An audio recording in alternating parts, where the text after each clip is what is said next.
నా గురించి నెగిటివ్ వీడియోలు చేయించిండు. ఒక 1 year బ్యాక్ తనకి నాకు గొడవ అయినప్పుడు తను కొంతమంది తోటి కొన్ని నెగిటివ్ వీడియోలు చేయించిండు. ఆ వీడియోలను కూడా ఇప్పుడు వీళ్ళు ముందు పెట్టుకొని శివ 50 లక్షలు మోసం చేసిండు అంటుండు. మున్నాకి నాకు 1 year నుంచి ఉంది గొడవ. మున్నా రీసెంట్గా కూడా ఒక లేడీ తోటి 2,50,000 మోసం చేసిండు. ఒక మొన్న చెప్పిండు కదా నన్ను ఇట్లా ఒక ఆడబిడ్డకు 2,50,000 మోసం చేసిండు అని.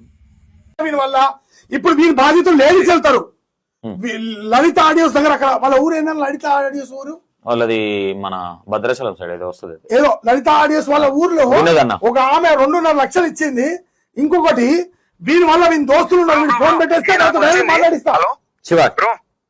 ఇది నాకు వచ్చింది ఒక్కసారి ఆమె కూడా ఫోన్ చేసి మరి అది కూడా ఒకసారి ఇప్పుడు కాదు శివ బతిలాడుకుంటాడు. ఇదంతా ఎవరెవరు ఉన్నారో నేను మనం కూర్చున్నాక ఒకసారి నేను ఆమెకు డబ్బులు ఇచ్చేది ఉంటే అన్న ప్లీజ్ నేను వేములవాడకి వచ్చినా నాకు కొంచెం ఒక 5,000 ఇవ్వు నేను నీకు మళ్ళీ ఇస్తా అని ఎందుకు మెసేజ్ పెడుతుంది. తర్వాత అన్న ఒక 2,000 చేయవా నేను నీకు మళ్ళీ చేస్తా అని ఎందుకు పెడుతుంది.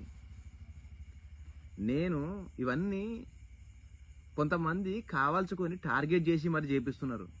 అలా నిజమెంత అబద్ధం ఎంత తెలుసుకోకుండా నా మీద ఇష్టం వచ్చినట్టు నెగిటివ్గా వీడియోలు రిలీజ్ చేస్తూనే ఉన్నారు.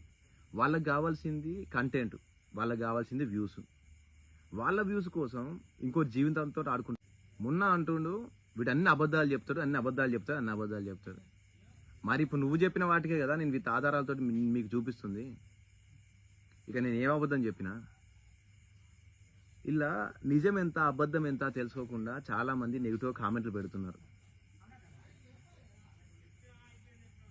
ఒక్క మాట, నేను ఇతన్ని నెగిటివ్ చేయాలి అని అనుకుంటే ఇతని గురించి ఇంకా కొన్ని ఉన్నాయి, చాలా ఉన్నాయి, నేను చాలా చెప్పొచ్చు.